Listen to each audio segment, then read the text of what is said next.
Welcome back to Girl Gang and our study of Heart and Hustle, Portraits of Fearless Faith.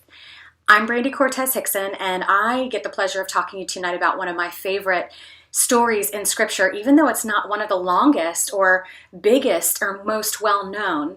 Tonight we're on Lesson 5, and we're talking about Shiphrah and Puah, and we'll get into who they are in just a second, but I want to kind of just take a minute and encourage you. We're at Lesson 5 of 8 lessons, and it's been an incredible study so far. I know you've probably been challenged with some of the questions we're asking and the things we're digging deep on, and it'll be about this time in any Bible study or any small group environment when you start to wonder if you can finish it. Like, there are things that happen, and we're at that point in the school year where calendars are getting really full and things are getting really busy. And I just want to encourage you to take the time to really kind of lean in these last few weeks. I understand crazy schedules. I've got 4 kids of my own. Thank God 2 of them are already out of the house. But we've got 5th grade graduations, and we have FSA testing, and we've got end of the course testing kind of happening everywhere, and it's crazy. But we have to take this time. It's good for us. It fulfills us, it encourages us, and it helps to empower us to do those tough things as they arise. And speaking of tough things, we're going to talk about something that's a little bit difficult for some people because it can be a little uncomfortable sometimes. Tonight's study of Shiphrah and Puah, we're actually going to talk about obedience. You see, they feared God more than the leaders of the day during the time they were living. Theirs was a portrait of obedience. We're going to find, as we kind of read through their story, that you're not going to hear a lot about key words like faith or bravery or boldness. We're looking literally at obedience, even when it's the scariest thing in the world to do. Now, Shiphrah and Puah were midwives way back in the day when the children of Israel were still in captivity under Pharaoh's rule in Egypt. So most of us have heard the story of Moses and how he freed the Israelites into the promised land and set them free from Pharaoh, led them out of captivity. Now, this is all happening as part of that time frame and part of that general era and story. Shiphrah and Puah were midwives, and that means that they were women who were entrusted with the care and the birth of young infants that were brought into the world. Back before hospitals and OB wards and maternity suites and Baptist South, women were having babies at home. And midwives were the overseers and the caregivers during that time frame. They were highly respected members of their community. They were trusted by leaders and by their people alike. They were also typically of the time frame women who were barren. They were not able to have children of their own. So they committed their entire lives to being available to other women, to supporting them, and to helping them have their babies and to see their dreams realized. Now, these again were women who were highly respected by their leaders. Pharaoh had instructions for the midwives of Israel. And as we get into this time, we can see just sort of a glimpse, a peek into his fear. He was terrified that this large group of people that he had enslaved and that were in captivity under his rule and working for him were soon going to outnumber him. They were having babies, and their families and their households were growing. And Pharaoh was terrified that they were going to raise up an army for these young children. So what he says to Shiphrah and Puah during this time is he orders them to be present at these deliveries, and if the child is a boy, to kill him. If it's a girl, to let her live. Now, that gives you a little bit of insight into Pharaoh's mindset. He was terrified that these babies, these little boys, would grow up to be the army that would strike out against him to set Israel free. Well, we all know that's not really how the story went, but his fear didn't prevail either way. Now, when we look at Shiphrah and Puah, we find that God had other plans. In fact, he instructed Shiphrah and Puah to let those babies live, all of them.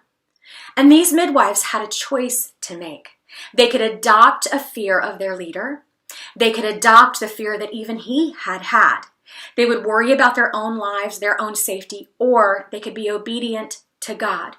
Now, nowhere in here do we find or see in Scripture that they had great faith or that they were believing for the best or just had some amazing charismatic epiphany that they just knew everything was going to be okay. We're not told that.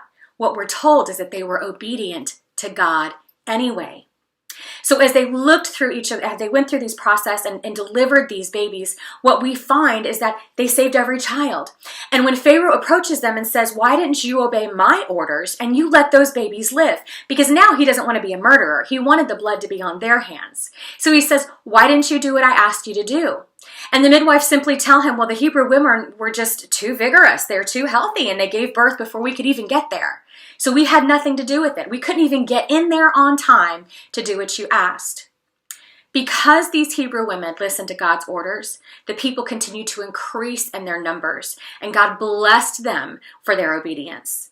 We're told a few verses later that he opens up their wombs. He takes these two women who acted in obedience, and he gave them the blessing that they'd always wanted. He gave them the opportunity and the gift of having families of their own.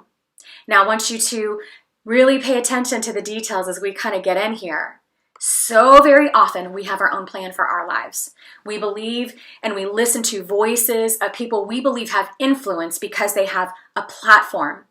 And it's in politics, in our personal relationships, even in our own minds. But God has clear instructions for the life that we are called to lead.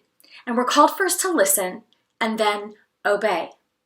Now, it is really, really popular right now to get wrapped up in this idea that if we just step out in faith and romance and intimacy, and we've talked about all those things, and they're all great by themselves, but there will be moments, lovely, when God will ask you to do something and you can't feel your way behind it. You can't quite drum up the emotional charge or the intimacy or the understanding or the love or the, conviction to get there. And we're told to be obedient anyway, even when it's uncomfortable, even when it's scary, even when we have those moments where we don't feel it, we are called to do it.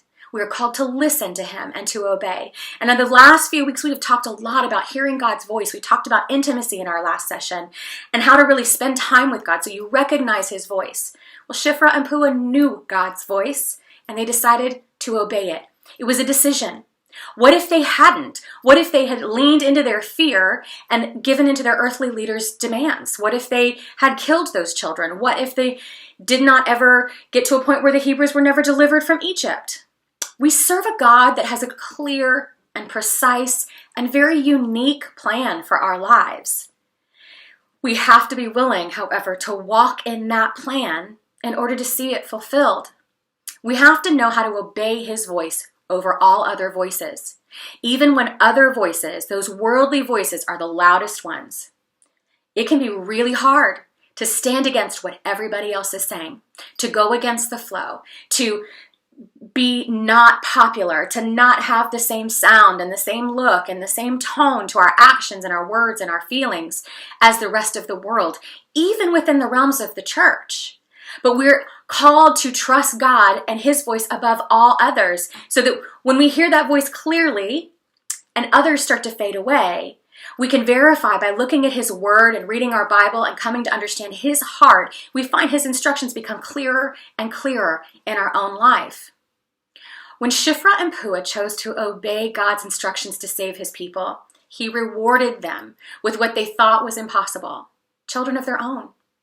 Where they once could only bring life from others, they now were able to create that life within themselves. For I know the plans I have for you, declares the Lord. Those plans to prosper you and not to harm you, plans to give you a hope and a future. Those are verses from the Bible that tell us that just like God rewarded them, he wants to reward us. He doesn't want to draw life from the rest of the world. He wants to breathe his life into us. They're not our source. If we're looking to be filled up and inspired and encouraged to move on, empowered or emotionally charged to move forward, we're always going to find that we will never end up where we were supposed to be.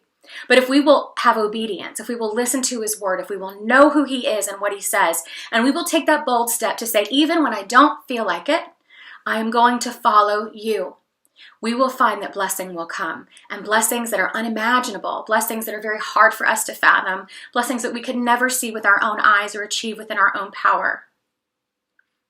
As you go into your discussion time with your leaders and you start to dig into these questions about identifying the loudest voices and any areas you might have a hard time listening to God or hearing his voice, even those times where you might have heard it pretty clearly and you chose not to follow in obedience, I want you to remember that you are so loved and that we've all been there.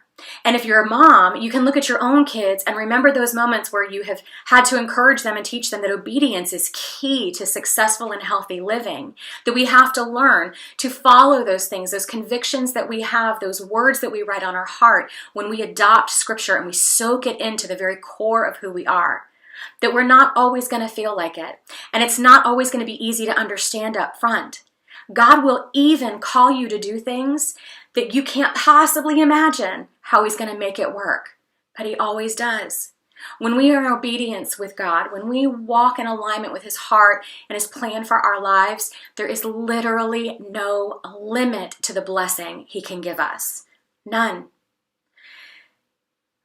5 lessons in. You're 5 lessons in, and you have 3 more to go. So my challenge to you, my encouragement to you is to be obedient. Listen to his voice. By now, if you're spending time with him, I promise you, you're hearing it. And I promise you that you probably recognize it more than you want to give yourself credit for. The challenge we often have is that it may be asking us to do something or even to stop doing something as an act of our obedience to him.